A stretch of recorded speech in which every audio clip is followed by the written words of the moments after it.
All right, let's get right into it.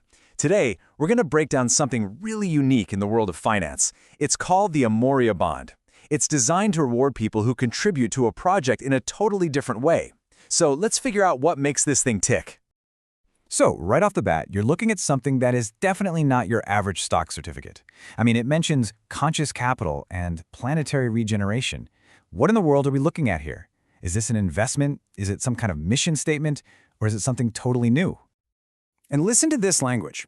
This is not the kind of phrasing you find in a typical financial document, right? It's deliberately swapping out words like shareholders for visionaries and healers. This is our very first clue that the AMORia Bond is all about valuing things that traditional finance just, well, it usually ignores them. Okay, so to really get this, we're going to decode this thing layer by layer. We'll kick things off with the big idea behind it, and then we'll dive into the nuts and bolts of how it all works from a financial perspective. And that all starts right here. The core philosophy is all about valuing contributions that go way beyond just putting cash on the table. This is the why that drives this whole concept. This quote really gets to the heart of it. The goal here isn't just to make money grow for the sake of it. No, the point is to use that capital to build what they call living systems. Things like healthy communities or sustainable businesses. It's basically flipping the usual financial mindset completely on its head. So what does that actually look like? Well, the system is set up to recognize and reward all these different kinds of capital. We're talking about your network, your strategic advice, your expertise.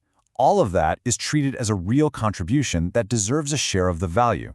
It's an attempt to actually put a number on the kinds of contributions that usually just get called soft skills. Okay, so the philosophy is cool for sure.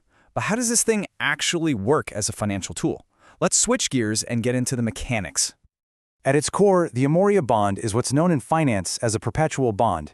And yeah, it's pretty much exactly what it sounds like. It's a bond that never expires. Unlike a typical loan that has a clear payback date, this thing is designed to be around for the long haul, for as long as the company exists. So you might be thinking, well, isn't that just a stock? Not quite. And this right here is the key difference. A bondholder gets economic rights to profits just like a shareholder.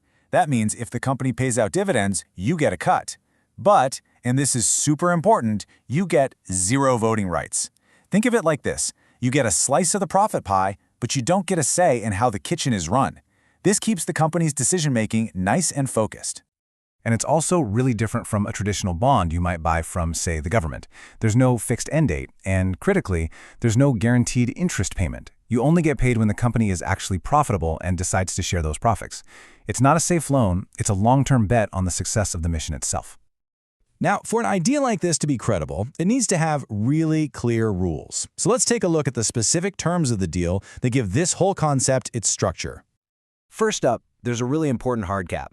All the AMORia bonds put together can never, ever represent more than 5% of the company's total profit rights.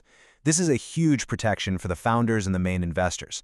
It makes sure that while contributors get rewarded, the core ownership and control of the company stays where it is.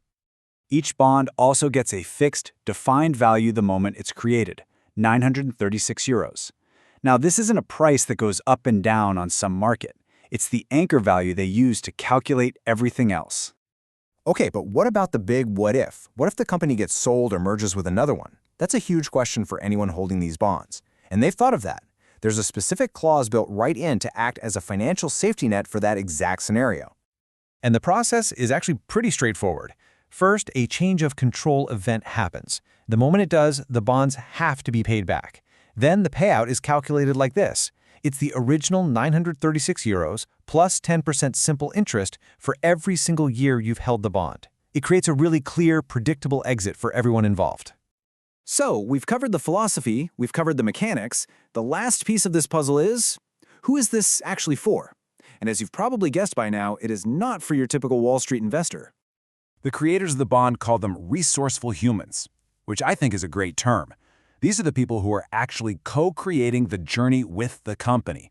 The bonds are a way to give these folks real skin in the game in exchange for their vision, their time, and their connections, not just their cash. And this breaks it down even more. We're talking about high-level advisors who offer strategic guidance, the key people on the ground making things happen day to day, partners who are aligned with the mission, and even critical suppliers. It's a tool to get everyone pulling in the same direction for the long haul. So, all of this leads us to one final big question. By creating a financial instrument that actually recognizes and rewards all these non-financial contributions, is the AMORia Bond maybe giving us a new blueprint for how you can build a mission-driven company from the ground up? It is definitely a fascinating model to think about.